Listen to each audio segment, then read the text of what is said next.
Audience, gently. Make yourselves known. I've got a second name for the man across there. Thomas. Harris. Thomas or Harris. Harrison. Harris or Harrison. Okay. It's that kind of name. Whaley. Definitely. Okay. Fingers on the glass. We're all joined together, please. The energy should be amazing. You should be able to give us a good message. So give us a good message, please. Anything at all. Glass is moving. Keep your fingers on the glass. If you can't reach it, stand up. What's that? K. Sorry, it's upside down. I can see that. K. Did anybody else hear that? Yeah, I heard that. Yes. Did you hear it? Did you hear it? Yeah. K. What was that? Oh. What was that? I don't... It was. Boom. It was, wasn't it? Keep the energy going on the glass. K. Continue, please. A message. Continue. K. Watch your fingers. I. Continue.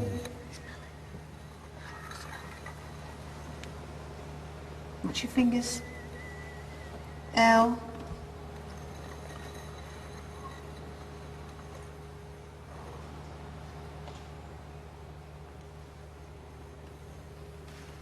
L. Kill. Watch out, Carl. Kill. Any more? Yes or no? Continue.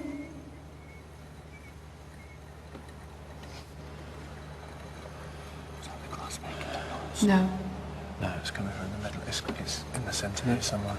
Kill what? Kill me, kill you, kill us, what? Come on, continue.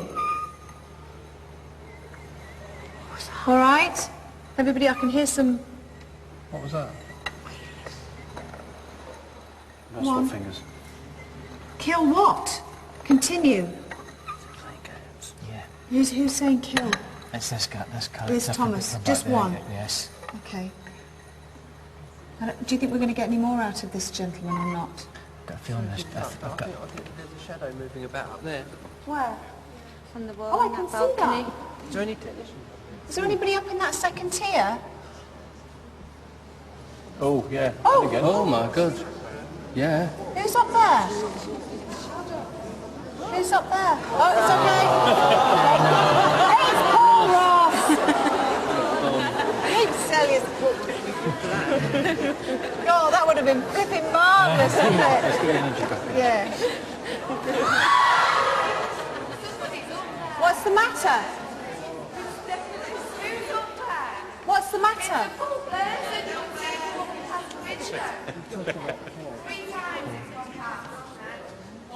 You know the Paul's there, don't you?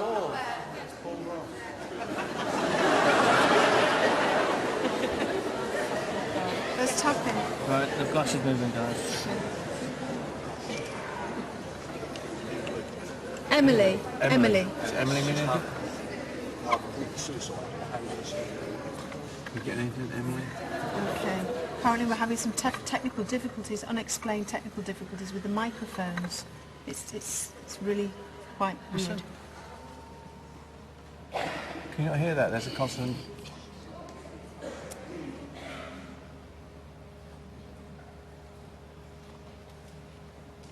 That was really loud. That at one point. It was for loud, about it was 4 loud. seconds. Over at the top here, where you are, from there on, there's a lot, extreme poltergeist activity can occur. So you need to be... It's what? It's getting colder and colder. But on one night, audience members, they were having nails dropped on them, so just be very careful. When you were talking there, it was really loud. Really loud. Sorry, Tom. You're picking this up. You've got that. Arch, can you please, I don't know if we've shown it, is there any chance now, because I think we should finish here and move on to the location, is there any chance now that we can listen, replay all the noises that with the whistling and the whining noises that we've got sort of within the next minute or so? Can we do that? We shall try and do that, yeah. Brilliant, okay. Also, can we find out if there's And can we also find out... John, if there's an Emily and there's a hanging, or... Yeah, see if there's anything to do with an Emily and a hanging, a suicide possibly here connected with the theatre. That would be brilliant. Check that. Fantastic. Ladies and gentlemen, thank you very much indeed. Just retake your seats. That was brilliant. Thank you very much.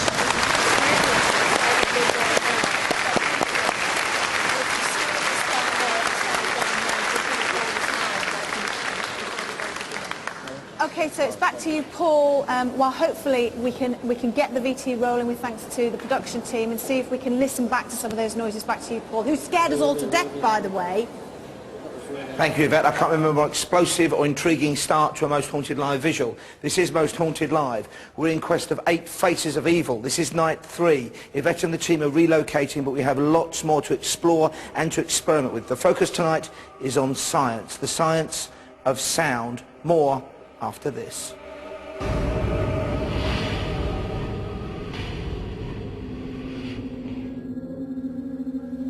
Welcome back to Most Haunted Live, the third night in an unprecedented 8-night live paranormal investigation from here in Morecambe, the Winter Gardens Theatre, built in 1897, unused, apart from occasionally, since 1977. We began tonight's investigation with a Ouija board session. We had some amazing results. We heard noises.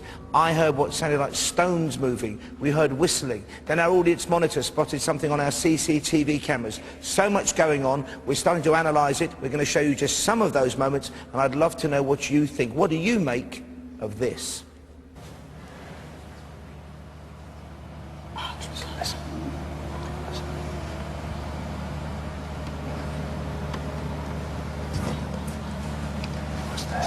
What was there? What was there? You've got it, but it's really faint. You're hearing that. Okay, they're hearing that. Oh, thank you, Arch.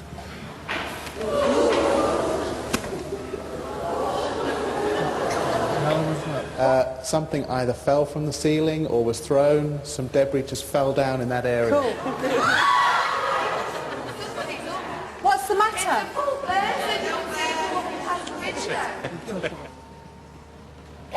Can you not hear that? There's a constant...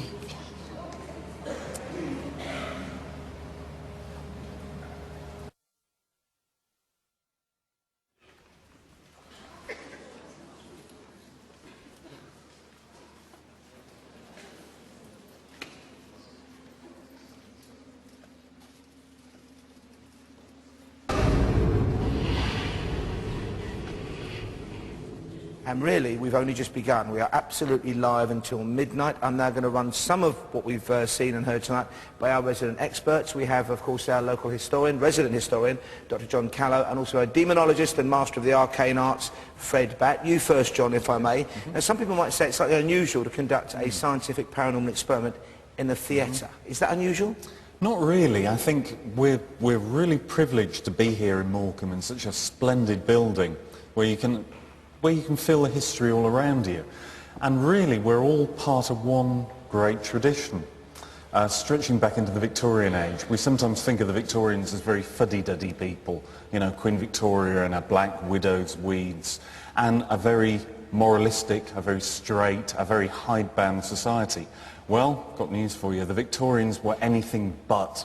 The Victorians were interested in anything that was esoteric. It was the great age of the occult, the great ages of seances, of spirit photos, where with the new technology is nothing new. We've got state-of-the-art materials tonight for the experiments. The Victorians were just the same, where they thought they'd recorded images of their loved ones on photographic plates. We had a lot of reaction from our audience tonight. Would that have been common in a Victorian theatrical seance? That would have been incredibly common. The Victorians were, as you know, humanity is live to everything that is around them, and things don't change. So theatrics were very much part of the Victorian experience of the occult. Of course, a very highly charged atmosphere inside the theatre. Fred, if I can turn to you, apart from some very extreme language, for which we apologise, of course, and that threat that emerged, which sounded to me like kill, we also got a name I know you've come across in the past in your studies, the name Jake. Well, Jake we've had on the last 2 lives. The last Halloween we had Jake, and it's a local term for the devil. And it's really exciting because at last, day 3, we're starting to get something like that through, which is really good as far as I'm concerned. But this area, I mean, there was a druid circle known as Berkrick just above Morecambe. And there was also human sacrifice around this area. And we're very close to Pendle Hill. So I think we're going to have a great few nights to come. I mean, I know one location we're going to soon is going to be very, very good like that. And talking of that location, that is where we're headed for next. Thank you for the moment, gentlemen. More from John and Fred later in the programme. Well, we began tonight's investigation here, but the vigil proper is happening somewhere else in Morecambe. Here's a little bit about the history of our next location and just some of what might be in store for our gallant team. Take a look. Initially built as a venue for fun and frivolity,